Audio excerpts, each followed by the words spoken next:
Do you know what we've been trying to get some quotes from inspirational films? Maybe they're not supposed to be. I don't think they're supposed to be inspirational films. I think they're just films. You can take what you want from it though. Yeah. I mean, I was trying to watch Die Hard back to back. Nice. There's no real inspirational quotes in it. No. Just I like how mad he is. Yippee-ki-yay. Well, we did it with The Founder because everybody loves McDonald's, it seems. Yeah, it's difficult not to like McDonald's, isn't it? Like, no, I don't think anyone loves McDonald's. I think what it is, McDonald's is really good at not being bad. Yeah. And considering it's basically run by teenagers, they're doing all right. They've systemised it, haven't they? That's the key. What are we talking about? Is it because it's lunchtime? We talk about McDonald's. It might be. I mean, the idea of today's episode was to talk about cash flow. So, I mean, I don't think McDonald's have much of a cash flow issue on the surface. What is McDonald's though? Is it a burger joint or is it a real estate company? Well, I was just going to say, given the fact a lot of their money is perhaps in the real estate side of it. Yeah. Is it tied up? I don't think they're short of a few quid. No. But what was that saying from the founder about the success of it? We're an overnight success, 30 years in the making. Yeah, that's it, isn't it? Yeah. Everyone in today's day and age want everything instantly. Yeah. Because everything's so instant online and so picture perfect, isn't it? And you know, we can do it here. You can stage things, can't you? Oh, yeah. Absolutely perfect. You have to, don't you? But I think no one realises you've got to put a lot of graft in. Hmm. Or a lot of people forget that you've got to put a lot of graft in. And like what we're discussing today is like some of the most painful things that we've ever been through. Yes. Because it's caused so much hurt, so much damage. But you get over it, you get through it, don't you? Yeah, well, that's... We've like in 30 years' time, we can come up with sayings. I think maybe that's what it is. I mean, we're no good at sayings at the moment. Not yet. Maybe the older you get, the better the sayings are. It could be that. I mean, I would guess that film is quite scripted. It's a good film, though. Yeah. And I hope that is how it all come about at McDonald's. I think by and large it's quite true to the story. Hmm. There's obviously a bit of like poetic license. Well, I mean, we're talking about it in the office, weren't we? It's like the bit that it was interesting, the difference between male and females, what we got from it to what the girls saw. Yeah, it's true. Yeah. So we got that it was a great business story. Yeah. That it was someone like originally the brothers were really keen to like drive efficiency and how they were setting up there in the car park and with the kitchen and all of that. Right? Yeah. If you haven't seen the film, check it out. But the girls got, what did they get from it? Oh, the man cheated on a wife. Nasty man. Yeah, nasty man. That's what they understood, wasn't it? Yeah. So we got through the whole. That was their takeaway, and that's interesting from a point of view when you're us. Yeah, I suppose it shows how we all see things differently as well. Because I just thought, look, I was going, girls, look, watch this. It's all about branding. It's brilliant, and that's their takeaway. You must have been wearing your marketing specs. Yeah, maybe. So, yeah, go on. What are we discussing, Curt? Well, welcome to Hard Hat Chat. It's not about McDonald's this episode, but we are talking about cash flow in construction specifically. And I think... Difficult. It's one we've sort of touched on it in multiple episodes, I think, up to this point, but not had one dedicated to it. So, I suppose we've got a couple of our own stories, haven't we, where it's impacted us and how we've had to sort of just get over it. Yeah. Basically. Yeah, trade through it. Yeah. There's nothing else you can do, is there? Well, give up, but, don't give up. Failure is not an option. Who was it said that? NASA? I don't know. Yeah, I think it's like a NASA saying that. Is it an Apollo 13? Tune in next week for next week's film review. yeah. No, it's not in it. No, NASA it actually is what they say. I think you can buy the stickers at NASA. Yeah. Cape Canaveral. Yeah. Something like that. Florida. Yeah. Yeah. You can order those stickers from us. No. No, but there's obviously, within construction, there's like wider spread reasons / excuses. Yeah. When it comes to cash flow. It's a dog industry full of scumbags, isn't it? Let's just put that out there. Yes. Not everybody, obviously. No, but you've got to avoid that. And we're better now at avoiding that. Yeah. And like we set out, so a couple of years ago, we're widening the net, we're increasing sales, aren't we? And we said, right, we will just well, take on more customers because that's what you think you got to do. Yeah. When in fact, which I think you do have to do, but we've Yeah. learned it's taking on the right the customers. right customers, yeah, don't take on. So we did take on. We thought it was the right customer at the time. Yeah. You know, the contacts come from a larger firm that have largely been okay. Yeah. And, you know, we've always played it safe with these larger firms. Ultimately, you know you're going to get paid. Contractual disputes are one thing. We're not, in this episode, we're not talking about contractual disputes per se. No. Because that happens. That's a fact of the tussle of the industry. Yeah. It seems acceptable. I have opinions about that. I'll keep them separate. Yeah. And there could be reasons on either side. And There's always there's always two sides to every story, isn't there? Or more, depending on who you are. Yeah, true. But the sheer avoidance of paying what is due for works that have been done, we've had that on a couple of occasions. So the two that spring to mind that really bit us in the backside over the years are day one when you walked in here looking all fresh-faced, you didn't have grey hair. This is the first one I thought of. Yeah. And I was like, oh, we got to go go serve someone. We got to go serve a notice properly. You're like, what? Yeah. Well, no, you was all for it. But we got to a point where it's about £40,000 outstanding. Yeah. The company were in trouble. We knew they were in trouble. We'd done the work. They just started ghosting us, didn't they? Yeah. So we're thinking, oh dear, this is a £40,000 bar fee. What are we going to do? So we went out to their premises, didn't we? Served stat demand on them. Unfortunately, someone else was a bit quicker. Yeah. So somebody else actually wound them up. And that was a difficult one. Yeah. Because we took a 40 grand bath Yeah. on what was actually a really nice job. Quite cool. Yeah. We've really done the job well. Now, the thing that got us through that is there was a bit of meat on the bone with that job. So we'd had some stage payments. But still, it was a huge cash flow hit, wasn't it? Oh. At the time, we wasn't doing 100 grand a month. We was doing less. So it was a lot of money. Still is a lot of money. Oh yeah. And it's even if you take like the facts of the matter out or the emotion out of it, like you should be paid 40 grand and you're not. Yeah. That's just wrong, isn't it? Yeah. Like, whatever way you cut it, that's. Yeah. It wasn't like I'm trying to sneak an extra on, or like that was the job. Yeah. That's what's been done. Yeah. That's what should be We paid. had an order for it and everything, and it was just nothing was disputed. And look, it transpired that they done a few wrong things within their business. Yeah. And they was being less than honest. Yeah. Let's put it that way. Yeah, because then we had all the administrators' letters through, didn't we? Yeah. Like when they finally went. Yeah. And then I mean, then not a penny to this day. No, but then you're dealing with that, aren't you? Yeah. Like, and the cost is okay. So we owed 40 grand.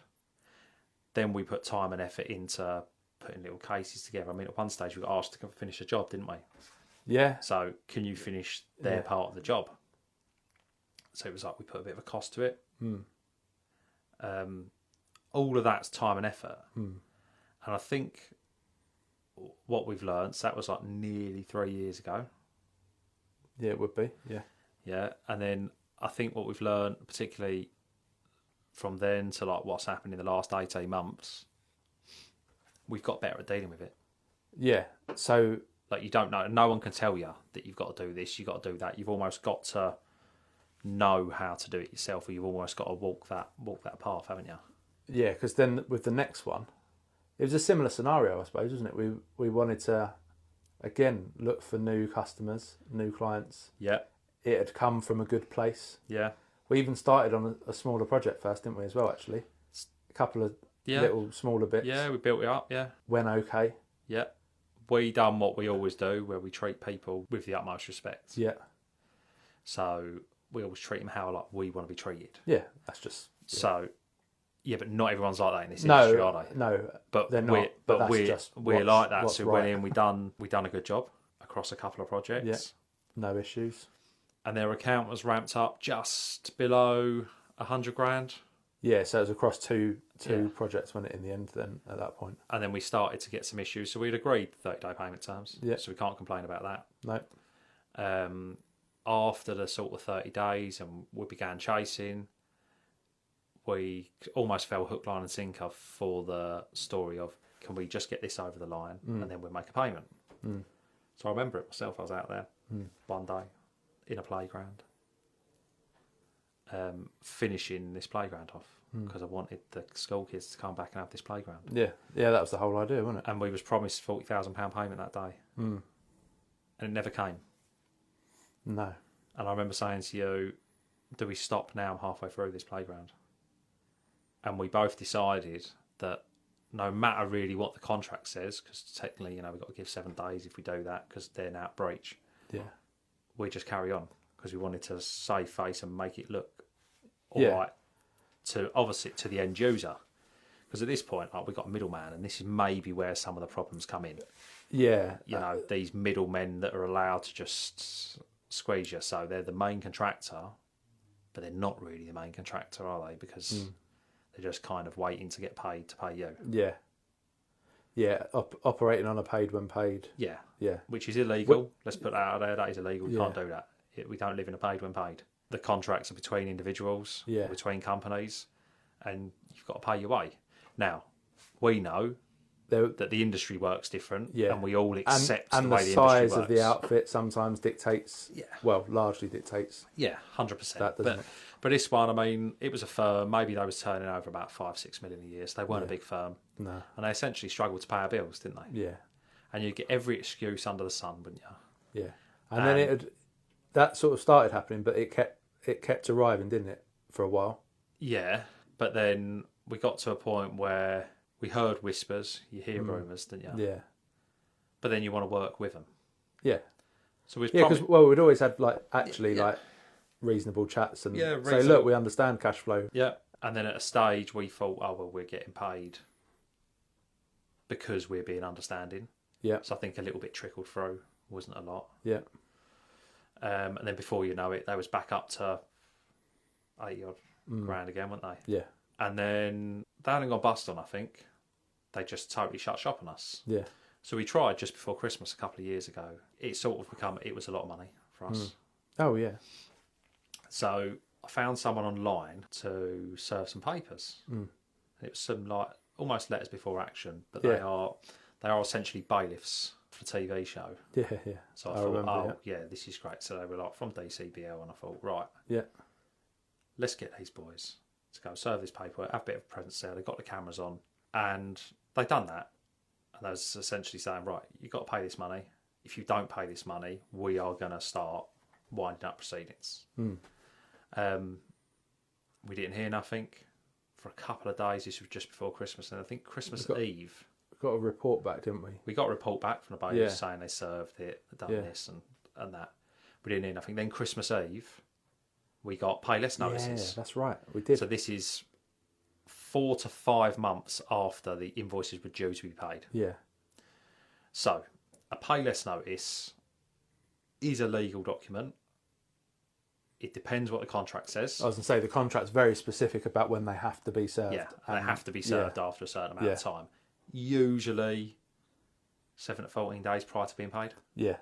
Usually speaking. Yeah. Generally, we'll have a better relationship with people, and you'll know if something like that's coming. Yeah. And you're doing offset opposed to a pay less notice. A pay less notice is unusual.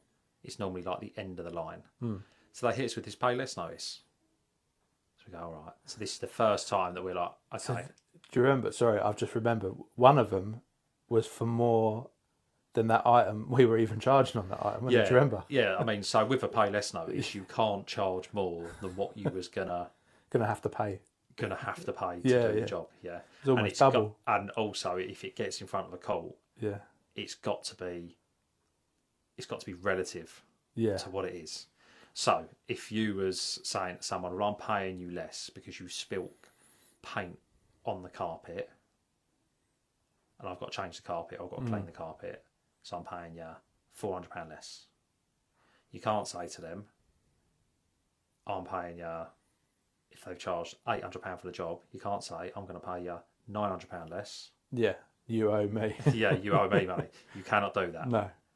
And I've been in them situations, and I've been in front of judges at the construction court for other companies when I get asked things. Yeah. And you got to say the truth, and the judges really hate them situations. The problem is with all of this, what contractors do, and what particularly this contractor done, and this more of the individual at this contractor done on purpose, is they know that there's so much red tape. So they threw us in a world of, okay, it was going to cost us a lot of money now to get this to adjudication. Yeah. I don't think they banked on us going all the way. No. But what did we do? Which we did. Well, it took a couple of months, Yeah. didn't it? We had to make sure our ducks were in a row, and we had to get the right people. We poured through everything, didn't we? Contracts. And, we got some partners, and the partners introduced us to an adjudicator or a guy that was going to write the claim for adjudication. Yeah, for the adjudicator, yeah. And adjudication is basically what happens in adjudication is final. You can't really go anywhere else with it. It is essentially a judge coming down on you. It is like a court order. Yeah. What a guy that adjudicator was, by the way. Yeah, it didn't take any nonsense. What an animal. What an absolute animal. So we get to that. So, we go to adjudication. It takes another couple of months to get it there. We have to write the case up, don't we? It wasn't... It was quicker than like your court process and all of that, wasn't it? But it was still... Yeah, it was painful. It's proper documents. It was proper yeah, procedure. It was costly, wasn't it? Yeah, it was. Yeah. It was all the fees were in the thousands, weren't they? It was always pay 3,600 to this person. Yeah. Pay court fees of a couple of grand to this. Yeah. Pay this. Pay that. I was waiting for the 50 quid filing fee or something nice like that. Well, yeah, it's nothing like that, is it? Absolutely. So adjudication on this money, and let's be clear that adjudication, if this was on millions of pounds, almost the fees are the same. Yeah. Yeah, so we've kind of stacked these fees on, but we're here to prove a point, aren't we? We're here to prove what's right is right. Yeah, and at that point, it made sense still. Yeah. And then, so at the adjudication point, the things come out in the wash, like the pay less notice. Because it was only the pay less notice, which actually told us for the first time, so 4 to 5 months after they were due, that he wasn't happy with the work. So after he tried to do a payment plan with us, he's now saying that the pay less notice, I'm not happy with anything that you're doing. And this is our problem with working for when we work for the big corporations, it's not their money. Yes. It's either government money, it's developer money, whatever. It's like, it's transactional to a point where it's still people dealing with people, but ultimately it's not their money. Yeah. But this guy... There's not an emotion. Yeah, this guy had put his name on the firm. Yeah.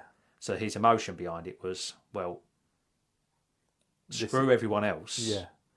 I come first and I'm going to fight everyone. Yeah. And, part through the process, we started hearing off of others, like other horror stories. And basically, this was this guy's thing. This is what he'd done. Yeah, it was on other projects, wasn't it? He done... Specifically other ground workers as well. He specifically decided to pick a fight. Yeah. Almost on the unknowns. It was like his trait. Nice to be known for that, isn't it? Yeah, it was, yeah, what a guy. Yeah. And so we're there. So we get to adjudication. This now dragged on well over a year, past the due date. And look, nicely for us, the adjudicator, who was an absolute animal, and then we had this sort of, we had to employ a middleman to almost deal with the adjudicator and deal with us, because sometimes we didn't understand the speech. Yeah. And that was... It was, yeah. That was the tricky truth. at times. Yeah, because what would happen when kind of our consultant went through things, we realised that the contract that we'd agreed to, there was some stuff in which was wholly illegal, and it was not actually. It wouldn't stand up, and it didn't stand up. No, because the ruling was the ruling was we won hands down, and it was 100%. We won 100% of everything. Full cost. So the adjudicator can basically pull things apart and say, no, you've charged too much for that. Yep. You're only going to get 30% of that. Yep. Or, they can revalue things if they want. They can get they can get like a cost valuation done on something. So they could have gone, well, that guy said, oh, but everything they've done was rubbish, that's why I didn't pay them. Well, it can't be everything that they've done's rubbish, because at a point in time, he'd paid to valuations. Yeah. And he's essentially agreed to everything. Yeah. And then what had happened to kind of, this is where you come in, maybe more than me. You get everything in writing, everything was in an email, there was instructions. Yeah. So where they had gone, their argument was like, everything's rubbish and we didn't instruct it. Yeah, then we've got evidence. Yeah. Like, clear as day, yeah. There was the evidence there, and it was just basically thrown out and laughed out, wasn't it?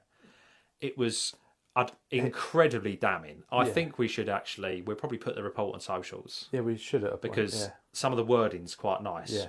The depth they go into it. I mean, when I looked at it and I thought, well, we've spent £15,000 to £20,000 on this, and we've really just got one report. Yeah. But it's a very damning report, but it's actually quite nice for us that we've done the right things. Yes. And let's be clear, this guy weren't on our side. No, not at all. No. He's a complete independent that's looking at the facts of it. Yeah. And then he's using case law. Yeah. Which was also interesting, so-and-so versus so-and-so in 1979. It's always nice to see stuff like that, isn't it? Yeah. Like a legal precedent. Yeah, and that's exciting, but that was good. And, yeah, we won. And then, like, shortly after winning, we went to enforcement. And at that point, they went into liquidation. Yeah, so to date, we've had nothing off that either, have we? We've had nothing off it. But we are making strides. I mean, there's a lot of people believe that limited companies is complete limited liability and you just walk away. And that's what this guy tried to do. I think he shut down. I think he's owed companies like us around about £3 million. Yeah. Absolute subhuman scumbag for doing it. Because he ain't done that. He's done that by mismanagement. He's done that on purpose. Yeah, he hasn't done it. You don't do it that many times by mistake, do you? So because he's done that on purpose, we've clubbed together with a few others, haven't we? And the idea is to chase him down personally for this money and prosecute him.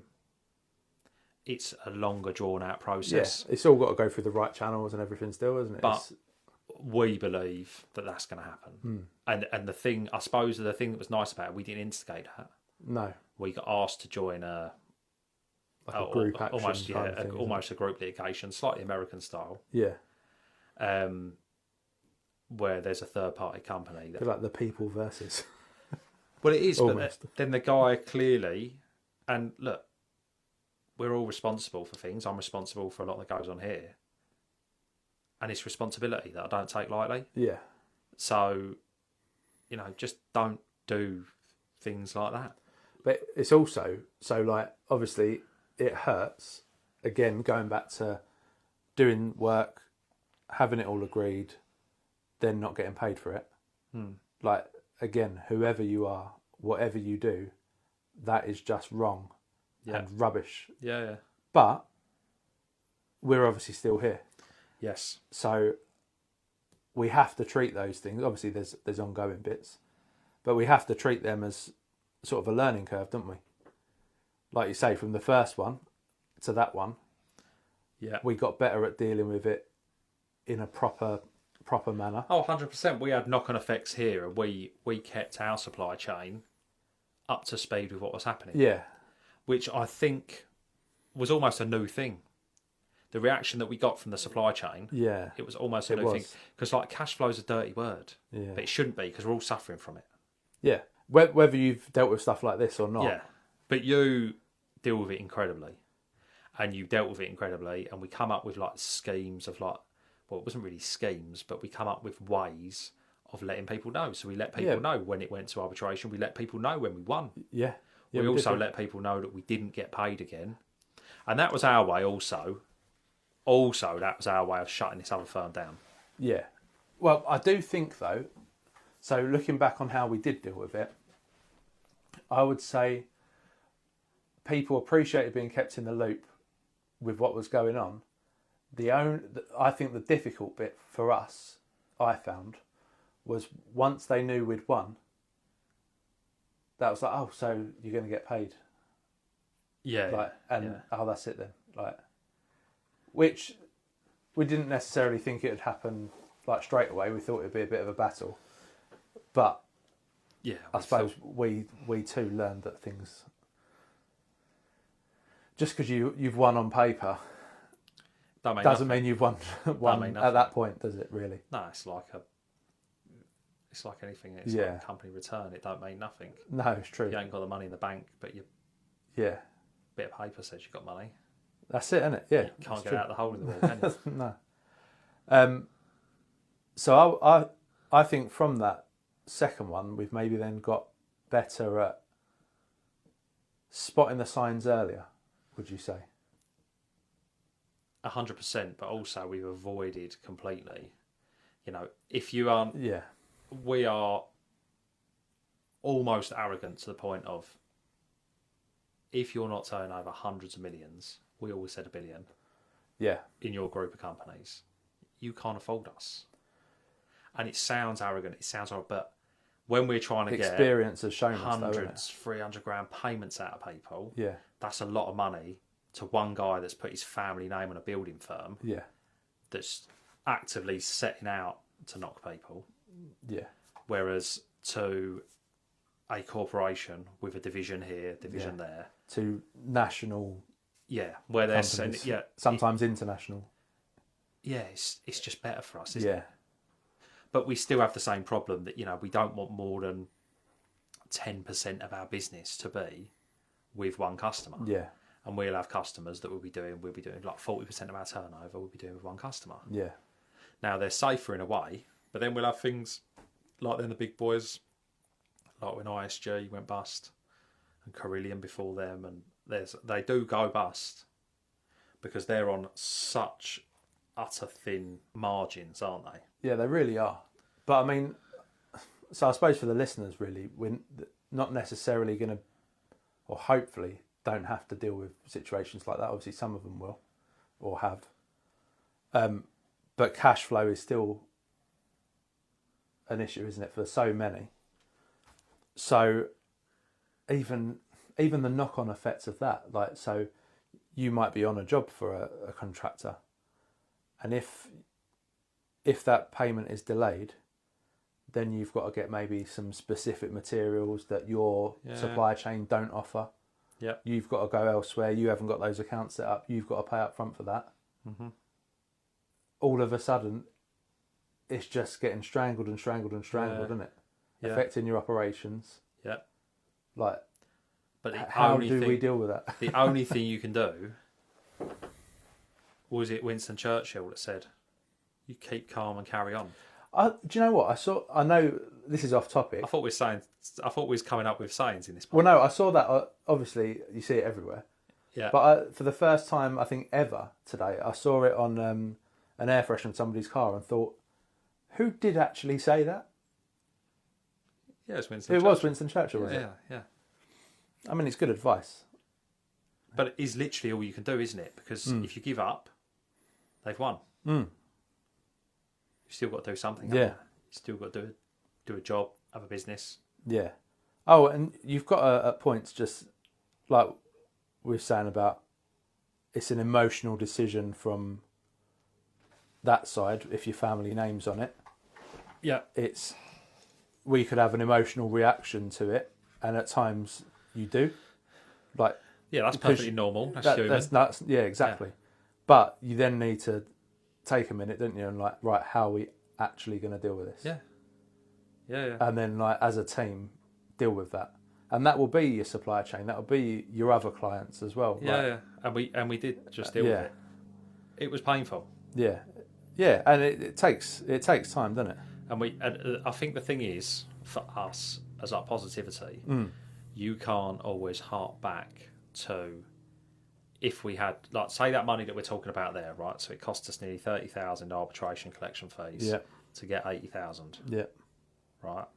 So he was over 110,000, weren't we? Mm-hmm. It was about 115. Yeah. Plus the other 40,000 pound. Yeah, you're over 150 grand. So we're 150 grand down over the last couple of years. It's difficult. But you go, this is where I think thinking in 10 to 15 to 20-year increments, but certainly thinking in 10-year increments, it's just a bump in the road. Yeah. Well, it literally is. It's a load of money, but you can totally get hung up on it and you can let it ruin your life. Yeah. And I thought, no, we won't. And we'll use, like, we both had these discussions and we used the proper processes and we done the proper things. And, like, the thing is, them amounts of money will haunt them people forever. Will just haunt them. It should do. Because... Depends. Yeah, because, like, you know, that group litigation thing, that is not going to be good for that guy. No, and it's not quick, and it's not... And this isn't in a vindictive way, it's just getting what you're owed, isn't it? Like, well, it's just... He basically lied to us and was completely manipulative. Yeah. And should not have been in that situation. So, bare minimum, he's probably going to end up doing a bit of bird. And losing his house and stuff like that, but... That's life. Maybe should have just been honest. And that's the takeaway from all of this, isn't it? Like, yeah, that's what you're very good at. Be honest and dishonest. Be honest. Like sector. You absolutely take people by surprise, don't you? Oh, 100%. The moment you're honest, yeah. People are like, "What? He's actually telling me the truth." Yeah.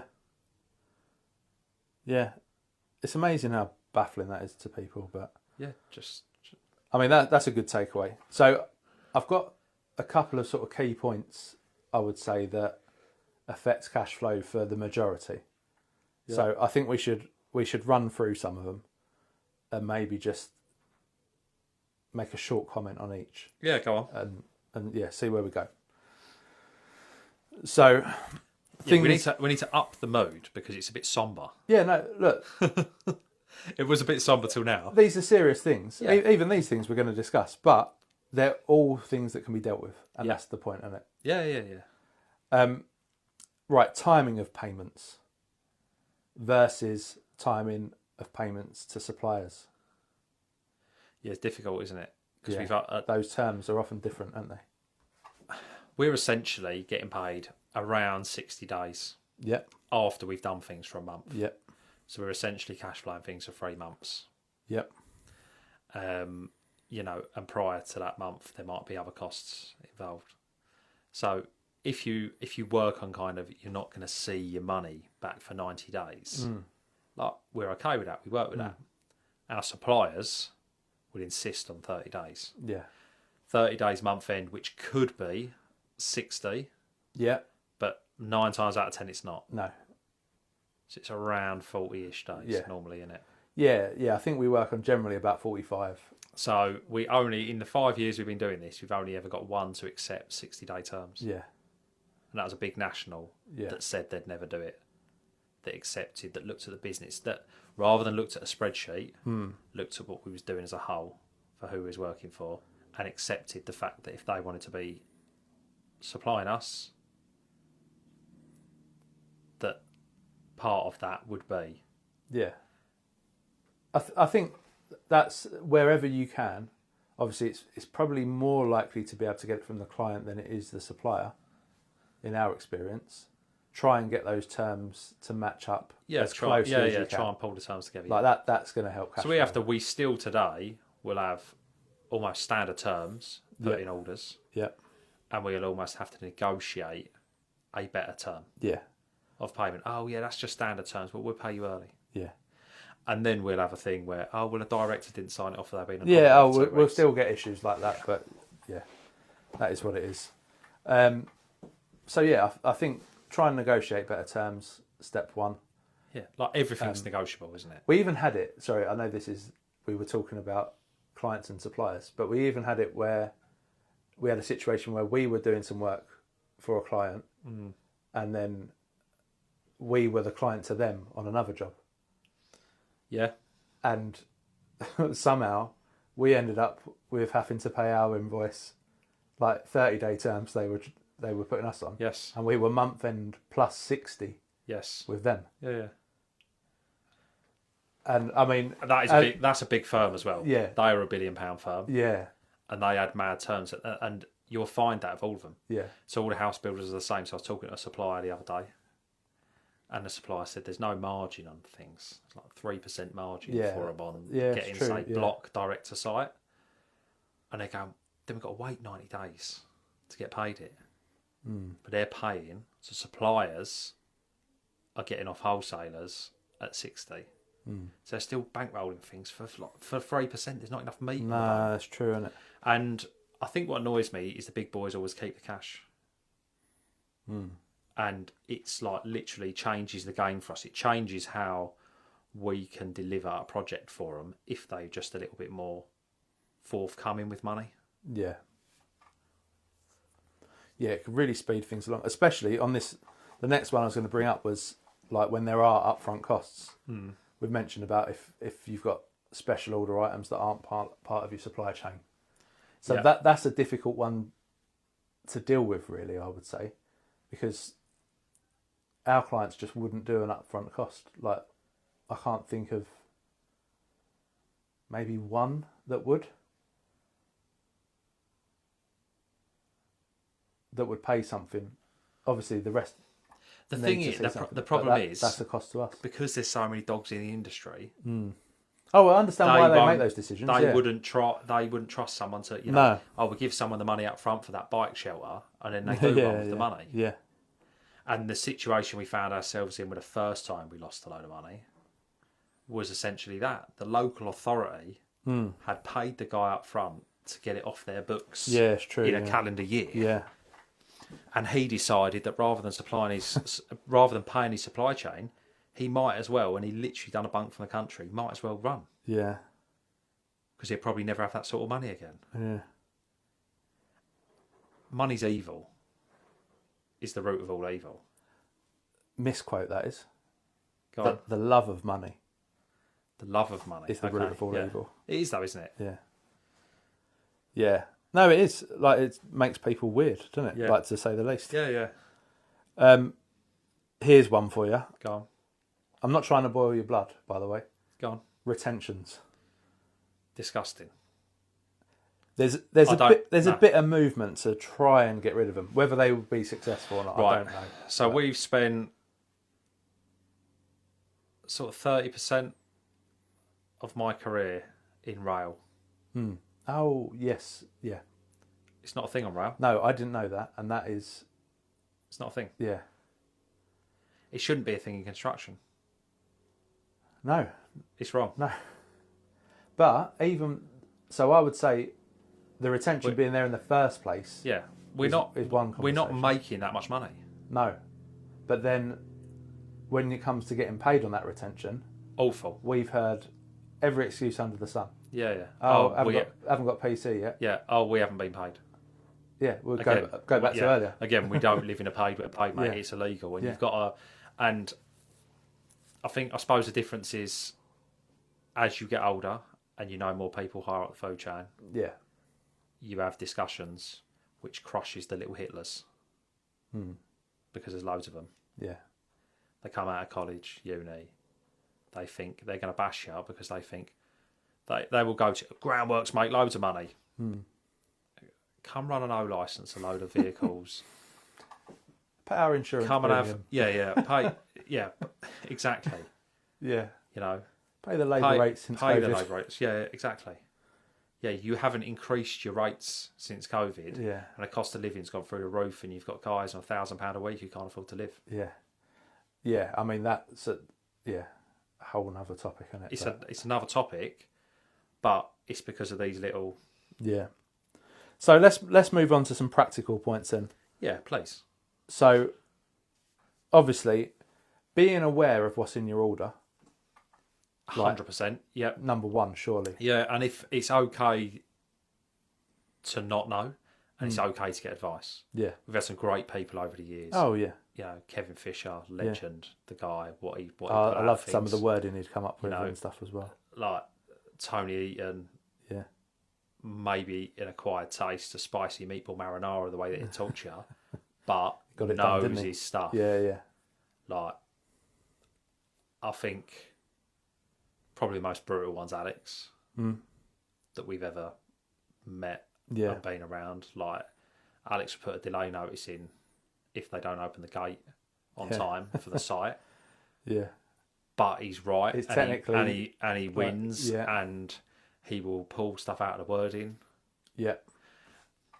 And it made me. I've always been an advocate for going through contracts and striking the odd thing out.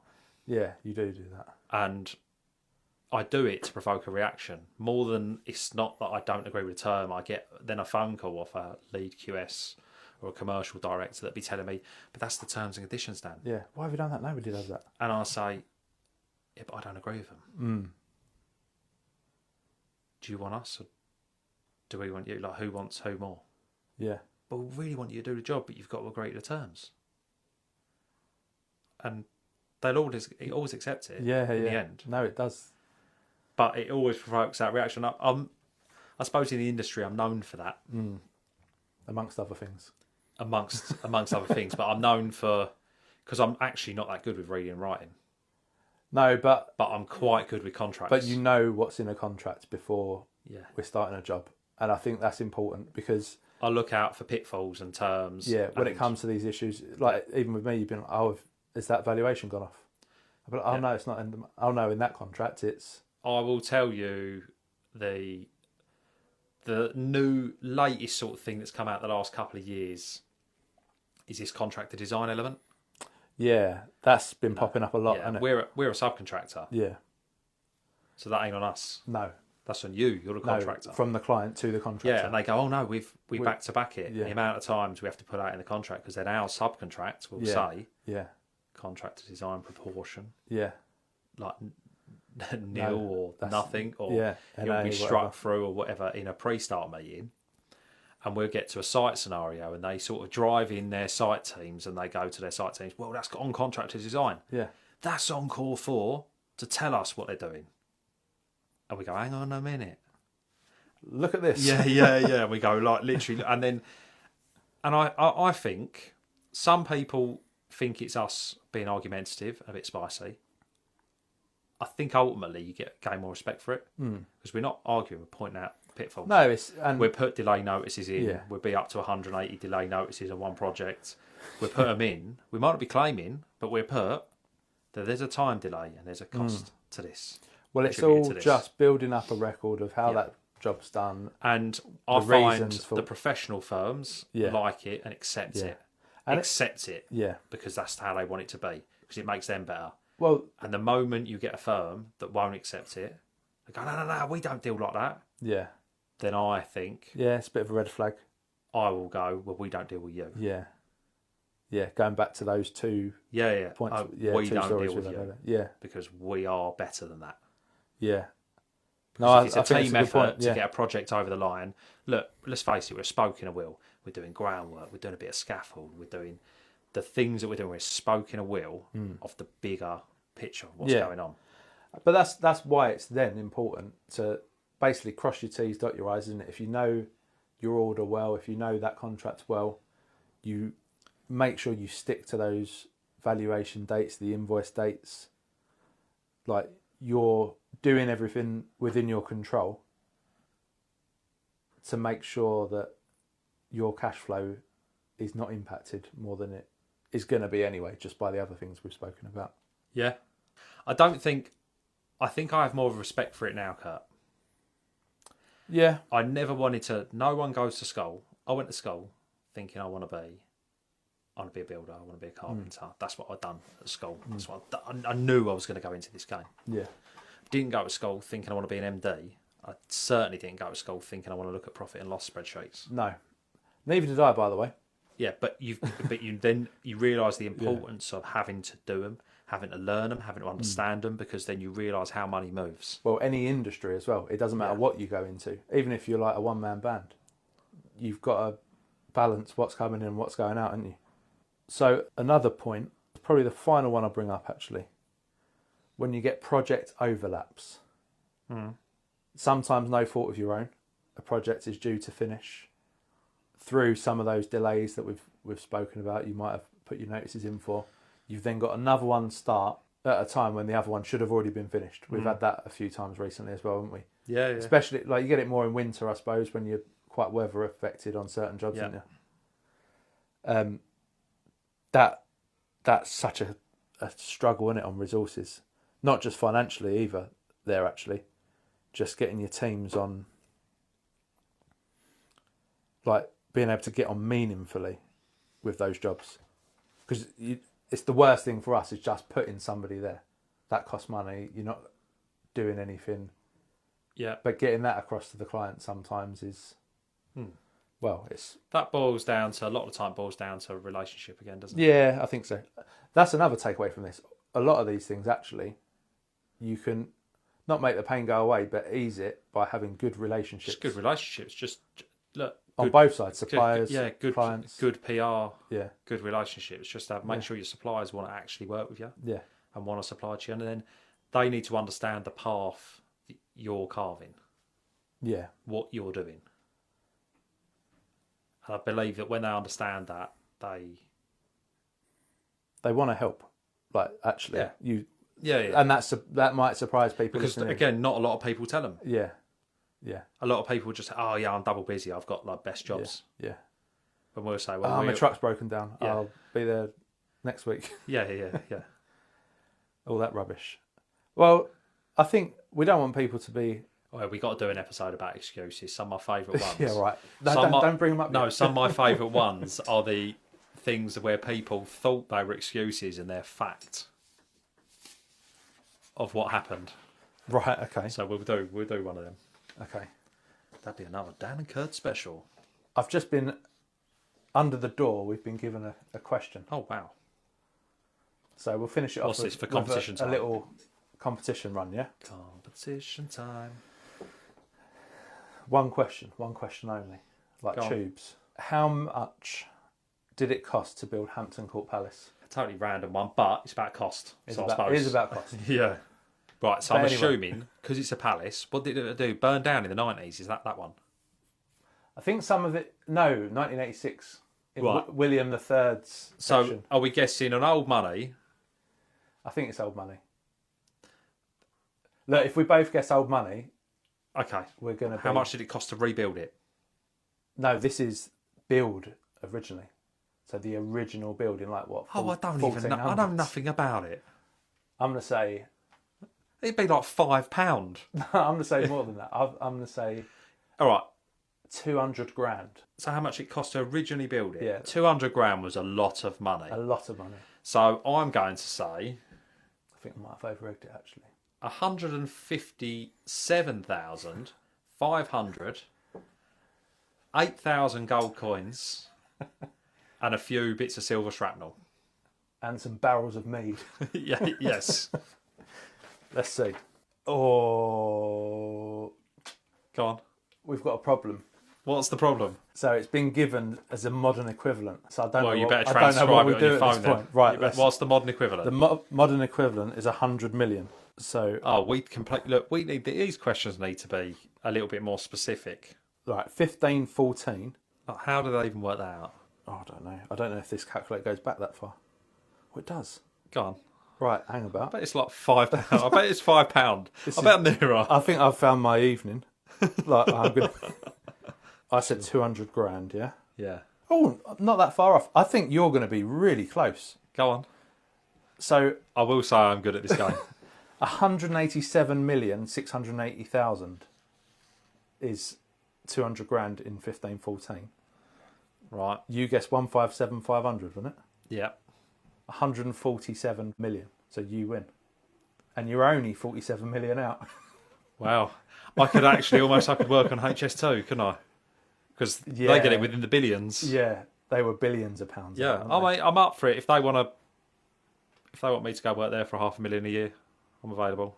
And that's off the Bank of England inflation calculator. Okay. So we're going to say that's legit. So it might not be accurate. So when you walk out onto that whiteboard, Curt, so you're chalking me up another one. I've chalked you up another one. So that's you 5-2, I think now. Yeah, I feel like I'm going to put a photo with me and the chart on Insta. Yeah, fair enough. Just to let everyone know that, that you're up. Yeah, winning. Nice. Well done. Good. Thanks for listening, everyone. Anything you want to plug, Dan? Just our socials. We could do with a few more reviews on their Spotify, actually. Yeah. And Spotify is really picking up. Yeah. It is over Apple Podcasts. Like, people are it's listening funny, on isn't it? Spotify more than they are on Apple Podcasts. Apple's been creeping up, but it's nowhere near like it used to be. And we'd actually like to know if people would like this recorded visually. Yeah, leave that. We're going to do a poll. We're going to do a poll. Yeah, actually, yeah, good shout. Do a poll. Good idea. We also. Anything you want to plug, Curt? Well, I was going to say we got a shout out on a podcast, didn't we? Oh, actually. yes, we did. Yeah.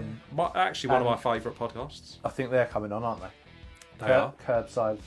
Well, no, it's the Uncleanables, isn't it? Yes. Is the pod. Yeah. They're moving at the moment, though, aren't they? So we'll discuss some. We've got some cool bits to discuss with them. Yeah. Watch this space. Interesting industry. That. Very, very much built for like before and after shots. I think anything cleaning related. Yeah, 100%. Looks good. Amazing on social shit. Yeah, they do. But we'll cover that anyway. So, thanks for listening, everybody. I'll say that again. Thanks for listening, everybody. Everybody. The beauty of editing. Hopefully. Well, we'll find out when we come. Yeah. Come Monday. I don't know. Thanks for listening, everyone. We'll catch you next time on Hard Hat Chat.